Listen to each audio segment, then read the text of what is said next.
Do you have to love yourself in order to be in a healthy relationship? Do you have to love yourself in order to be able to love someone else? Do you have to love yourself in order for someone else to love you? That's very extreme.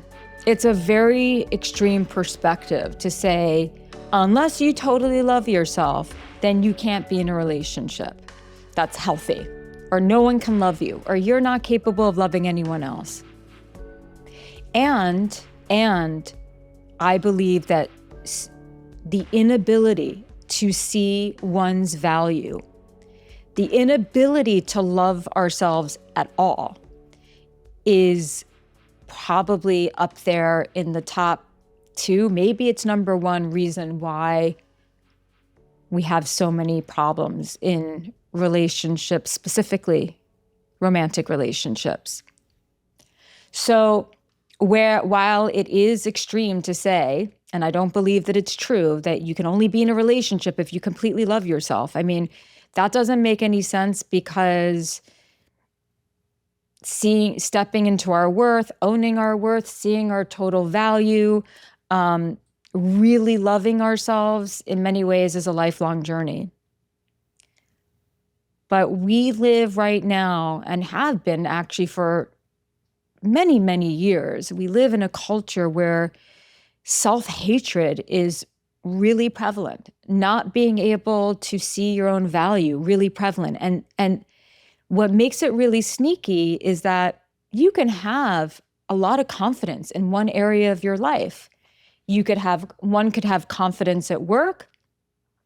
Someone can have healthy or high self-esteem in one area, a hobby, work, friendships. But then in other areas, they don't. And they don't actually see themselves as worthy enough of being loved by another person. You know, you can have total confidence, let's say at your job, and then also have the belief that if you're not doing well at your job, then you are worthless. And so you turn into a perfectionist or a workaholic, because if you're not thriving in that area of your life, what else do you have? This idea of self-esteem and self-worth and self-love can be somewhat confusing. I like to think of it as self-acceptance. And if you're hating yourself, you're definitely not accepting yourself. If you don't see yourself as valuable enough to love, you're definitely not accepting yourself. And you might think that you are, but these are the consequences of not actually being able to look at yourself, both literally and metaphorically, and feel a sense of care, and feel a sense of devotion, and feel a sense of kindness. Most people are looking at themselves literally in the mirror and metaphorically in the mirror and tearing themselves apart. And the consequences of that is, if you don't value yourself, chances are you're going to date people who don't value you either, or don't have the capacity to really value anyone in a romantic relationship, because they don't value themselves either. And we tend to be drawn to people on a similar level of consciousness. Now, when I say a similar level of consciousness or awareness, I'm not talking about if you're with someone, let's just take an extreme example. If you're with someone who's abusive, are you the same as them? No, of course not. But if you believe that that's all you're worth, and let's say that person is abusive because of their own shame spiral and what they grew up with, then these are two people who don't really see value in themselves, or one person not seeing value in another. So the extreme version of if you don't love yourself, you can't be in a relationship is wrong. But also saying that it's irrelevant is wrong too. Because when you peel away the onion of relationship problems, you have a few key things that are underscoring all relationship problems. Number one, feeling not good enough, not seeing your value. That is number one. Number two is a lack of skill. Literally just not knowing how to communicate, not knowing how to repair, not knowing how to fight well, not knowing how to listen well. And then three is one's belief system about relationships. You think love is, just a feeling and not a verb. You think that if there's an argument that's like, then something must be wrong with the relationship. Or you think that someone else is responsible for your happiness, and that really the reality is that no one is responsible for your happiness but you. This episode is sponsored by QCODE. QCODE is a plant-based, hydrating electrolyte drink mix with no added sugar. It is delicious and a convenient way to keep you and your whole family, your loved ones, hydrated without any of this artificial crap, basically. I wanted to partner with QCODE because number one, it's delicious, and that's really important to me. It's got to taste good. Number two, there's no artificial stuff in it. That's high priority for me. I learned that sometimes even when you drink a lot of water, you don't actually get hydrated. You have to replenish electrolytes, and that's really, really important. So I use it for daily hydration. I use it around my workouts. 75% of Americans are dehydrated and don't drink enough water and or electrolytes. And dehydration is also the most common symptom of fatigue, headaches, brain fog, and dry skin. Like dehydration is a big deal. That's why you need to try QCODE, the electrolyte mix, drink mix that tastes as amazing as it makes you feel. For Jillian On Love listeners, QCODE is offering 20% off your first order. Stay hydrated and feel your best by visiting curehydration.com/Jillian and using promo code Jillian at checkout. That's curehydration.com/Jillian and use code Jillian for 20% off your first order. They lead to various patterns of behavior that can either work for the relationship or slowly or even quickly erode it. But that number one thing, that's what I want to talk about today, is not feeling good enough and really this self-hatred. Now, where does the self-hatred come from in this country? I remember someone telling me she had met the Dalai Lama, and he was saying that he had never known so much self-hatred than there is in the Western world. Now, I don't want to go into a whole philosophical conversation today about it. There's lots of different theories around it. I mean, certainly there's culture, there's religion, there's society. There are so many things that factor into what makes us not like ourselves, from the physical to the psychological. And there's gender, there's race, there's culture, there's all these things, right? But what I have been seeing for years, and I know that's been going on well before my time, is people just hating themselves because they made a mistake. And of course, like the family that we grew up with, that all plays a role. But there's the conversation about where it comes from, which is a nuanced philosophical conversation, sociological conversation. And then there's, well, what are we going to do about it?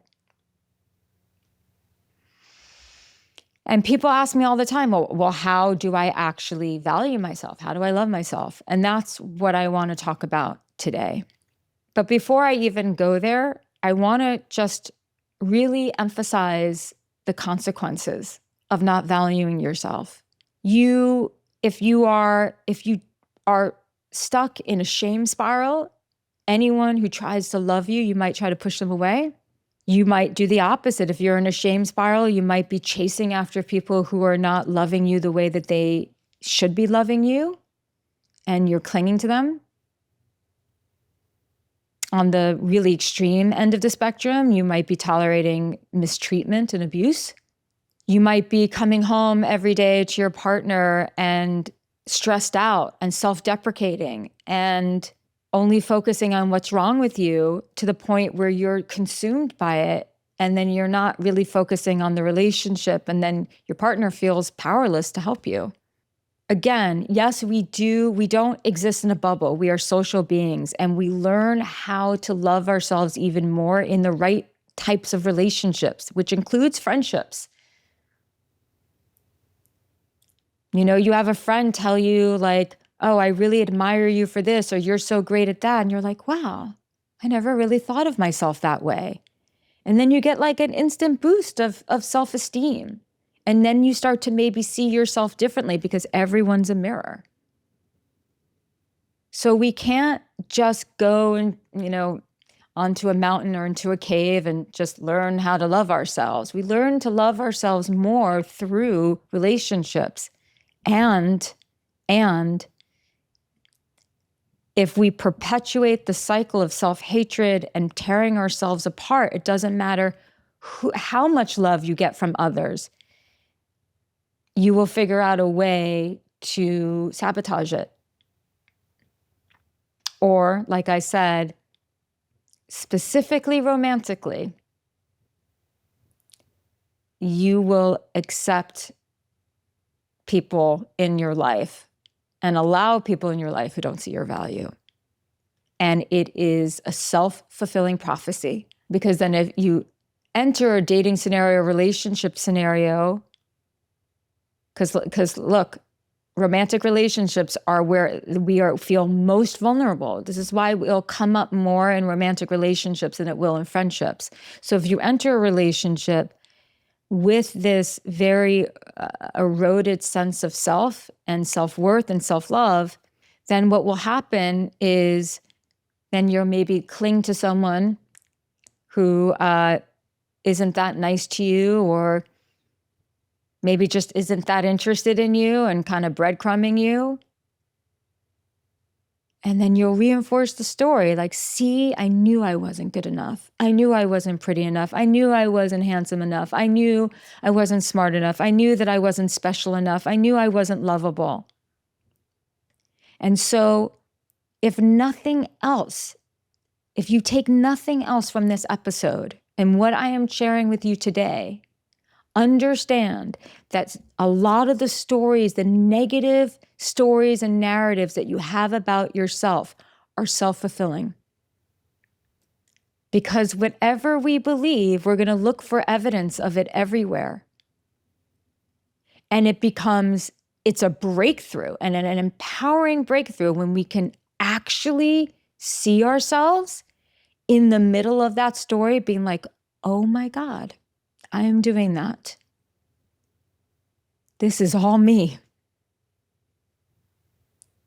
The world, this relationship, this person is just reflecting back to me something that I am fearful about myself to begin with. They're not validating or confirming what I believe to be the truth.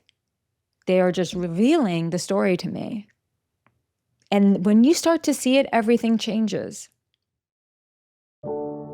This episode is sponsored by Fatty 15. I'm really excited to share with you guys C15 from Fatty 15, which is the first emerging essential fatty acid to be discovered in more than 90 years.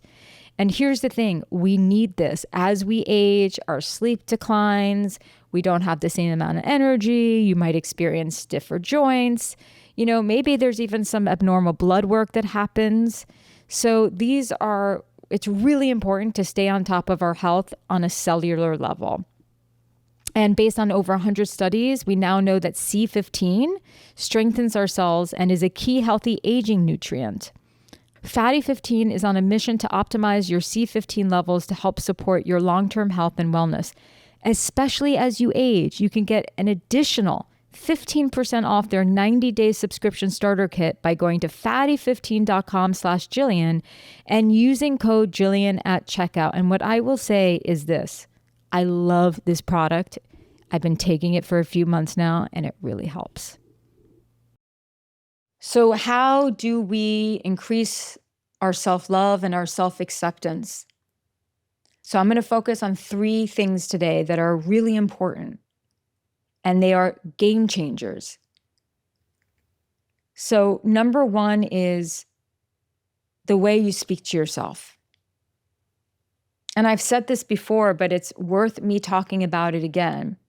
The amount of people that are walking around, and it would be a really, I don't know how to do this study, but it would be a very interesting study, and maybe I will do it, to see in what cultures this is most prevalent, of self-esteem and self-worth and talking to themselves in a negative way. But I know a lot of people, at least in this culture, are walking around tearing themselves apart and being cruel. And the thing is, most of the time it's unconscious. And we say these things to ourselves and we think it's no big deal, but meanwhile, it's a huge deal. It's like, would you say that to someone you cared about? Would you say that to a child? Words, and it's not just the language that we use. It's the emotion with which it is expressed. So we're not just saying something negative to ourselves, we're saying it and we're being mean about it. It's our tone.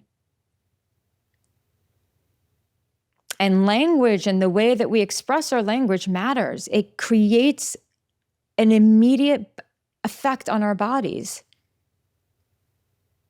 So if you see anyone who's walking around, I mean, most of us are walking around with their shoulders forward, hunched forward because we're down on our phones. But like when you think about yourself or anyone you know, when you're going through a particularly difficult time, and let's just say the dominant emotion that you're experiencing, the emotional state that you're experiencing, let's just say is defeat.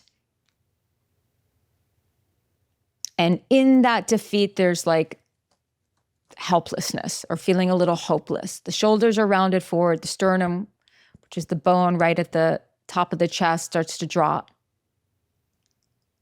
Guaranteed, factual information, there is this constant, almost constant self-talk that is incredibly cruel. And so how do you break the cycle? You literally have to be aware. You have to wake up and say, I want to be aware of how I am talking to myself today. And when you start to be cruel to yourself, you just say, no, you say it in a different way. Say it in a different way. Say it in a way that you would tell someone who you love and you wanted to encourage them. Because here's the thing about human beings that's very similar to dogs. We respond to positive reinforcement, and we completely, like, we are, the chances of us failing, not accomplishing when we are given negative feedback, like triples. And there's studies that have been done in schools about this. Like if you can actually positively reinforce a student, they're going to rise to the challenge and rise to the occasion. Same thing with dogs. If you punish them, you're just going to create a very sad dog. But if you positively reinforce what it is that you want them to do, they're going to keep doing it because they want to make you happy. And that's what you have to do for yourself. You have to, whenever you're about to criticize yourself, you have to reframe it in a way as if you were a mentor to a child that you really believed in, who you really believed in, and you wanted them to be the best that they can be. This takes diligence, it takes practice, and it is absolutely game-changing. Number 2, shame. Now, guilt and shame are actually good things if you just look at it on the surface level, because if we didn't have any guilt or we didn't have the capacity to feel shame, we would be somewhere on the sociopathic spectrum. Like we have to be able to know right from wrong and to have a moral compass. And when we kind of go against our values, to be like, okay, that was wrong, right? We have to. Otherwise, we are just menaces to society. But I'm talking about the kind of shame that comes from the self-hatred, never forgiving yourself for mistakes, seeing everything that you did that was wrong as like the worst things that's ever happened. And look, here's the thing. We have to be honest with ourselves and we have to be accountable. And growth happens when you can be accountable for your behavior and accountable for your life while not going into the shame spiral. Because when we go into the shame spiral, we become a victim. And when we become a victim, we're no good to ourselves. We're no good to others. We can't really contribute in any way meaningfully. Like we don't actually, it's very hard for us to be good partners, and it's very hard to be good partners to ourselves. And here's the thing, like, yeah, sometimes we make really epic mistakes. There might be a mistake that you have made or a series of mistakes that have been like epic, like, they were wrong. They go against your moral compass, or they really put you in a hole financially or psychologically, or went against your value system. I don't think there's anyone walking around who hasn't had at least by a certain age, isn't walking around with some sort of internal conflict of like, oh my God, I did something that was just wrong. Like I know it was wrong. But here's the thing about having compassion for yourself that makes it so that you can have compassion for others, which is, can you understand why you did it? If you made a huge mistake, were you in survival mode? Were you under the influence of drugs and alcohol? Were you under the influence of addiction? Were you terrified that you were not going to be enough or you weren't going to belong? Did it happen when you were getting no sleep? So if you can peel away the onion and find some sort of positive intent, someone who was just literally trying to survive, someone who was literally trying to be good enough, it doesn't mean that you don't work on the thing or you don't apologize to someone if you need to apologize or course correct in your life, because a lot of times we're going to have to course correct, and that's part of being a human being. But to live with that constant shame, and sometimes that shame is inherited. We see our mom do it. We saw our dad do it. Maybe they even shamed us a lot. But more times than not, what I've noticed is like the children just witness their parents doing that to themselves. And so we think that's how you do it. If there's something that you are walking around with shame, you have to just look at like, what can I do differently? Who do I need to get to help so I can start to do things differently? And can I understand? Can I find the positive intent behind why I did what I did? And if I can understand why I did it, then maybe I can have some compassion for the version of me that did that. It doesn't mean that I do it again, and it doesn't mean that I don't course correct, but I can let go of the shame. And if I can just promise you, as someone who's worked with so many people over the last 20 years, if I can promise you this, everyone's got it. On some level, you're not alone. It doesn't make you unique. It's part of the human experience. But you want to become conscious of how shame might be interfering with your ability to see yourself as someone worthy of being loved fully. This episode is sponsored by Rocket Money. Rocket Money is genius. I tell everyone about it.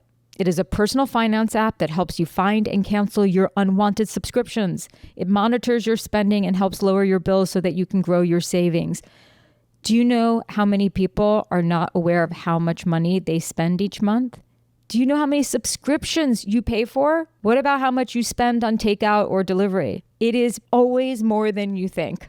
But that's why Rocket Money is designed to help you manage your money better. Rocket Money's 5 million members have saved a total, listen to this, of 500 million in canceled subscriptions, with members saving up to $740 a year when they use all of the app's premium features. They will even try to negotiate lower bills for you. The app automatically scans your bills to find opportunities to save. I mean, it's amazing.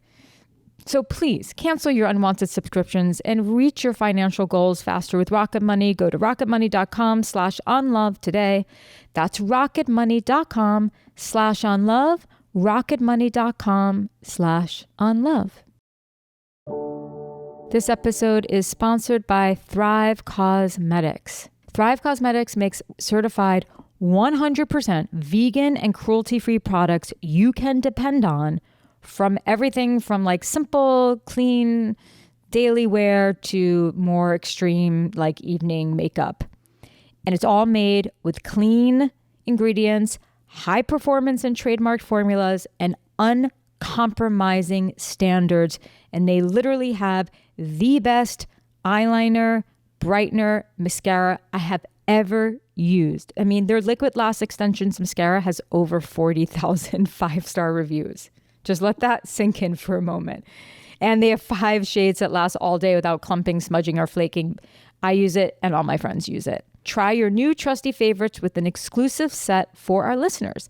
New customers can get the Liquid Lash Extensions mascara and a mini-size brilliant eye brightener, by the way, it's incredible, at a special set price with free shipping. Available at thrivecosmetics.com/Jillian. Or you can save more than 20% off your first order at thrivecosmetics.com/Jillian. That's Thrive Cosmetics, CAUSEMETICS.com/Jillian for 20% off your first order. And then the third thing that I want to focus on how to raise your self-love and your self-acceptance is you have to challenge yourself. I was recently talking to someone about affirmations and, someone looking in the mirror and saying, I love you. And this person was like, oh my God, it's the most ridiculous thing I've ever done. I can't do this. But when we talked a little bit more deeply about it, what was interesting is that level of intimacy, emotional intimacy and vulnerability with herself was so incredibly uncomfortable and understandable. Like we're not really raised with this, right? Was so deeply uncomfortable that she was so resistant to it, and then put it in the this is a ridiculous, useless toolbox. When really part of her problem in relationships was deep emotional intimacy. And when she realized that she was having such a hard time looking at herself, literally looking at herself in the mirror and being kind, and she laughed and got it, whatever, the things that we do when we get uncomfortable, laugh, and then we have some resistance, or we get shy or embarrassed, and then maybe we even get a little bit angry. Like we can go through the whole spectrum of states of consciousness and emotions. But once she actually pushed herself to do that, it was she had to confront the sheer discomfort of having that level of intimacy with herself. And then she started to see the value in it. So I'm not saying that, it's really looking at yourself in the mirror and telling yourself that you love yourself, or writing yourself a love letter isn't for everyone. I get that. And I really don't, there's not just one road to healing. There's many different roads to healing and to self-love. But I just want you to challenge yourself. If you're someone who says that doesn't work for me, just challenge yourself to explore and to examine if maybe your resistance to it is because it is so incredibly intimate. And to have that level of conversation and connection with yourself just feels scary. We also have to challenge ourselves in other ways. Look, I mean, this is the no BS version of self-love. If you're going to be constantly procrastinating, if you're not going to get that job, if you're not going to do that thing, if you're not going to, whatever it is, clean your apartment, clean your house, make your bed, if you're just going to keep doing the habits that keep you stuck and keep you safe. And so you never have to challenge yourself. And then when you challenge yourself, then you never have to face potentially failing at something. You're never going to raise your self-esteem. You're never, ever, ever going to really feel that sense of value if you just stay in your safe pocket. It's just the way it works. You have to be able to stretch yourself a little bit. And when people say that they're stuck, they're not literally stuck. They're just in a state of feeling immobilized and emotionally and psychologically paralyzed because they're so afraid to take that first step, because what if it doesn't work out? Or what if they fail? Whatever the story is. But I'm telling you right now, by not taking any risks and by not challenging yourself to be a better person or to do better things in your life and to reach for some of your goals and your dreams, you're never fully going to feel like yourself, number one, because you're not meant to just be stuck and not doing anything. And you're never going to fully love yourself. And that doesn't mean that you're constantly pushing yourself and I have to keep striving, right? For that person, for you, if that's you, maybe to challenge yourself is to take a chill and just do chill out. It's all about what's actually going to challenge you. It's not about keep doing the thing that you always do. It's about doing the thing that's actually unfamiliar. Because we have to earn that. Right? We can't just go into a relationship and say, well, I deserve to be loved, which you do, but then be like, well, I'm not going to do anything for the relationship. Right? Because a lot of people do that. They think, well, I deserve to be loved, but I'm not going to put any effort into the relationship, or I'm not going to put any effort into my personal development, or I'm not going to put any effort into my body, and I'm just going to expect this person to love me and be attracted to me all the time. It just doesn't work like that. We've got to show up. And we've got to show up for ourselves. And so we have to challenge ourselves, we have to pull ourselves out of that rut. We have to take that first step, and, go to the lowest hanging fruit, make your bed, call that friend, help someone in need, whatever it is. But these are the things, and I talk about it in my book, It Begins With You. You got to climb that mountain. And so everyone has a different challenge that's before them. And it doesn't have to be this major thing that they are avoiding, procrastinating on, knowing that they should do, but are just not doing it. And so, they feel stuck. And then they go into shame because they're stuck. And then their self-worth plummets. You got to do the thing. You have to. And even if it means that you listen to someone every morning that motivates you, even if it means that you hire someone to help you, whatever it is, no amount of positive affirmations are going to help if you're not actually stretching yourself outside your comfort zone. And sometimes that's leaving the relationship. Sometimes that's saying yes to the relationship, whatever it is. So this is it. This is what I wanted to focus on today. Start to notice the stories that you have. Start to notice the whatever self-fulfilling prophecy pattern you have right now. What's a story that you have about your past that you cannot seem to forgive yourself for, or even see, you just can't see your humanity?